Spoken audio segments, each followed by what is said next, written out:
अस्सलाम वालेकुम दोस्तों, क्या आप जानते हैं कि जापान में एक ऐसा जजीरा है जहां सांपों की भरमार ने जिंदगी को मुश्किल बना दिया था। ये सांप सिर्फ जहरीले नहीं थे बल्कि इतने खतरनाक थे कि पूरे जजीरे की आबादी खौफ में मुब्तला थी। इनके काटने से हर साल कई जानें जाया हो रही थी और हुकूमत के पास कोई मुयस्सर हल नहीं था। लेकिन फिर जापान की हुकूमत ने एक ऐसा फैसला किया जिसने न सिर्फ इस जजीरे बल्कि पूरे मुल्क को हिला कर रख दिया। इन्होंने सांपों से निपटने के लिए न्योले यानी मंगूस जजीरे पर छोड़ने का फैसला किया। एक ऐसा जानवर जो अपनी फुर्ती और जहर के खिलाफ मदाफियत की सलाहियत की वजह से सांपों का सबसे बड़ा दुश्मन समझा जाता है। बज़ाहिर ये एक लाजवाब मंसूबा था, लेकिन किसी ने यह नहीं सोचा था कि इस फैसले का नतीजा क्या होगा। ये एक ऐसी सनसनीखेज कहानी है जिसमें कुदरत के साथ छेड़छाड़ के खतरनाक नताज देखने को मिलते हैं। लेकिन आगे बढ़ने से पहले आपको बताते चलें कि इस वीडियो को आखिर तक जरूर देखिएगा, क्योंकि ये वीडियो बहुत ज्यादा दिलचस्प और मालूमाती होने वाली है और इसमें एक सबक भी छुपा है। दोस्तों, ये कहानी वहां से शुरू होती है जब जापान के दही इलाके एक संगीन खतरे का शिकार थे। 1970 की दहाई में जापान के अमामी ओशिमा जजीरे पर रहने वाले लोग एक खौफनाक दुश्मन का सामना कर रहे थे जिसका नाम था हाबू पेट वाइपर। यह सांप न सिर्फ जहरीला था बल्कि अपने इलाके में इंसानों और जानवरों दोनों के लिए मौत का पैगाम लेकर आता था। हाबू वाइपर अपनी जिसामत में दीगर सांपों के मुकाबले में बड़ा और खतरनाक था। इसका जहर निहायत मौलिक था जो जिस्म के खून के खुलियात को तबाह करने की सलाहियत रखता था। इस सांप के काटने से मुतासरा शख्स को शदीद दर्द, सूजन, मतली और बाज़ औक़ात मौत का सामना करना पड़ता था। दही इलाकों में जहां तिब्बी इमदाद तक रसाई महदूद थी, इन इलाकों में ये सांप हकीकी अजाब बन चुके थे। 1980 में तकरीबन 400 अफराद इन सांपों का निशाना बने, जिनमें से कई अपनी जान से हाथ धो बैठे। हुकूमत के लिए ये एक फौरी मसला बन चुका था। दही इलाके की आबादी को न सिर्फ इन सांपों से बचाने की जरूरत थी बल्कि इनकी जिंदगियों को बेहतर बनाने के लिए एक देर पा हल निकालना भी जरूरी था। इब्तिदाई तौर पर सांप के जहर के इलाज के लिए एंटी वैनम तैयार किया गया, लेकिन इसके साथ एक मसला था। एंटी वैनम को महफूज रखने के लिए बिजली और रेफ्रिजरेशन की जरूरत थी जो दही इलाकों में मौजूद नहीं थी। लिहाजा जब हाबू वाइपर का मसला शदीद हो गया तो जापान ने एक जुर्रतमंदाना फैसला किया। 1989 में हुकूमत ने कुदरत के खिलाफ कुदरत को इस्तेमाल करने का मंसूबा बनाया। इन्होंने फैसला किया कि न्योले, जो कि एक ताकतवर मगर छोटा शिकारी है, इसको जजीरे पर छोड़ा जाए ताकि वो इन जहरीले सांपों का शिकार करे और इलाके को इनके खतरे से आजाद करे। ये मंसूबा जीनियाती साइंस या जदीद दवा पर नहीं बल्कि कुदरती शिकारियों की फितरी सलाहियतों पर मबनी था। न्योले अपनी फुर्ती, ताकतवर जबड़ों और जहर के खिलाफ मदाफती निजाम की वजह से जाने जाते हैं। ये छोटे जानवर न सिर्फ जहरीले सांपों को मारते हैं बल्कि इन्हें खा भी जाते हैं। इस मंसूबे के तहत जापानी हुकूमत ने तकरीबन 30,000 न्योलों को इमामी ओशिमा जजीरे पर छोड़ा ताकि वो हाबू पेट वाइपर को खत्म कर सकें। ये हिकमत अमली बज़ाहिर एक जबरदस्त मंसूबा लग रही थी, लेकिन जल्द ही इसके नताइज ने सबको हैरान कर दिया। मंगूस और सांप की सरगर्मियों में एक बड़ा फर्क था। हाबू पेट वाइपर रात के वक्त ज्यादा फाल होते हैं जबकि न्योले दिन के वक्त शिकार करते हैं, और इसी इख्तिलाफ के बायस न्योले और सांप का आमना सामना शाजो नाज़िर ही होता था और सांपों की आबादी पर कोई खास असर नहीं पड़ा।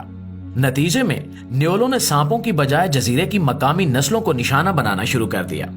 इमामी खरगोश जो पहले ही मादूमी के खतरे से दो चार थे, न्योलों का आसान शिकार बन गए। ये खरगोश सिर्फ उस जजीरे पर पाए जाते थे और न्योलों के हमलों की वजह से इनकी आबादी तेजी से कम होने लगी।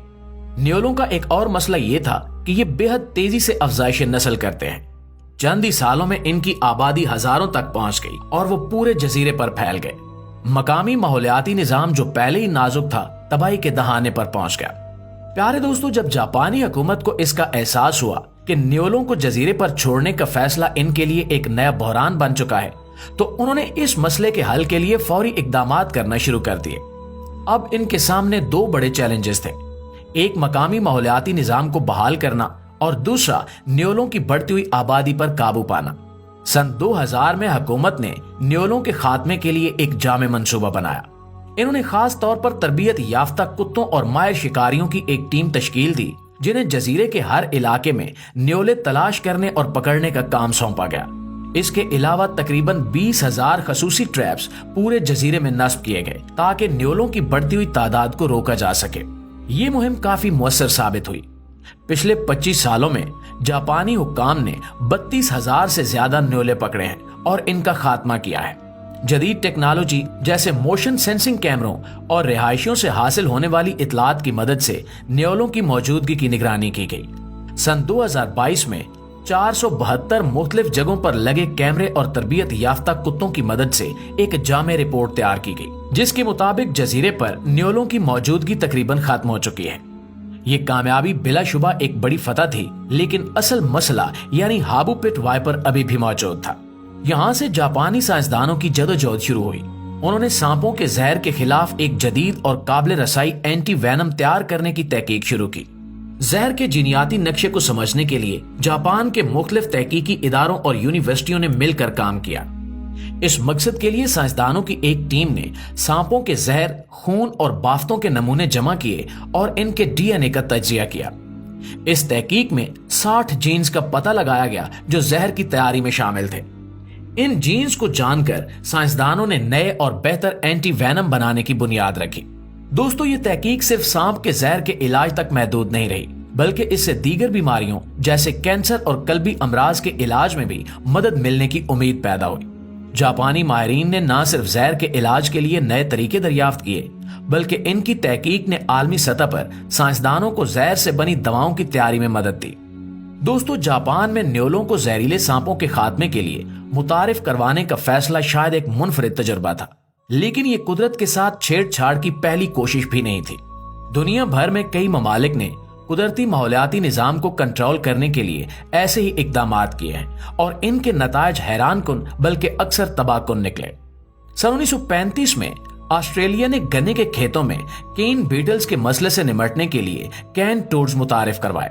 कैन टूड्स जो एक किस्म के बड़े मेंढक थे, इन बैटल्स का शिकार करने के लिए लाए गए थे, लेकिन जल्द ही वाजे हो गया कि बैटल ज्यादातर गन्ने की चोटी पर रहते थे जहां कैन टूड्स नहीं पहुंच सकते थे। नतीजा ये निकला कि कैन टूड्स ने ऑस्ट्रेलिया के मकामी जानवरों को निशाना बनाना शुरू कर दिया और पूरे माहौलियाती निजाम को तबाह बर्बाद कर दिया। आज कैन टूड्स ऑस्ट्रेलिया की जमीन पर एक नाकाबिले हल मसला बन चुके हैं। इसी तरह हवाई में सन 1800 की दहाई में गन्ने के खेतों में चूहों से निमटने के लिए न्योले लाए गए, लेकिन यहां भी एक बड़ी गड़बड़ हो गई। चूहे रात को फाल रहते थे, जबकि न्योले दिन के वक्त शिकार करते थे। नतीजा ये निकला कि न्योलों ने मकामी परिंदों और नायाब अकसाम के अंडों को अपना निशाना बना लिया और जजीरे के कुदरती माहौलियाती निजाम को तबाह कर दिया। दोस्तों, इसी तरह जमीका में भी न्योलों को चूहों के मसले के हल के तौर पर लाया गया, लेकिन जल्द ही ये वाजे हो गया कि न्योलों ने परिंदों और मकामी जानवरों की नस्लों को खत्म करना शुरू कर दिया है। माहौलियाती निजाम में ये अदम तवाजुन इस हद तक बढ़ गया कि कई जानवरों की नस्लें मादूमी के करीब पहुंच गई। दोस्तों, जापान के सांपों और न्योलों की ये कहानी सिर्फ एक जजीरे की दास्तान नहीं है, बल्कि इंसान और कुदरत के दरमियान ताल्लुकात की पेचीदगी की अक्कासी करती है। ये हमें बताती है कि कुदरती मसाइल का हल ढूंढना जितना जरूरी है, उतना ही जरूरी है कि इनके मुमकिन असरात को भी पहले से समझा जाए। जापान ने अपनी गलतियों से सीखा और जदीद साइंस की मदद से इन मसाइल पर काबू पाया, लेकिन ये कहानी हमें ये भी याद दिलाती है कि कुदरत के साथ छेड़छाड़ के नतायज हमेशा हमारे हक में नहीं होते। जी तो दोस्तों, ये थी हमारी आज की वीडियो कैसी लगी कमेंट में जरूर बताइएगा। अच्छी लगे तो लाइक और शेयर करके हमारी हौसला अफजाई भी कीजिएगा। इंशाल्लाह आपकी खिदमत में हाजिर होते हैं एक नई वीडियो के साथ। तब तक अपना, आसपास के लोगों का ढेर सारा ख्याल रखिएगा। अल्लाह निगहबान।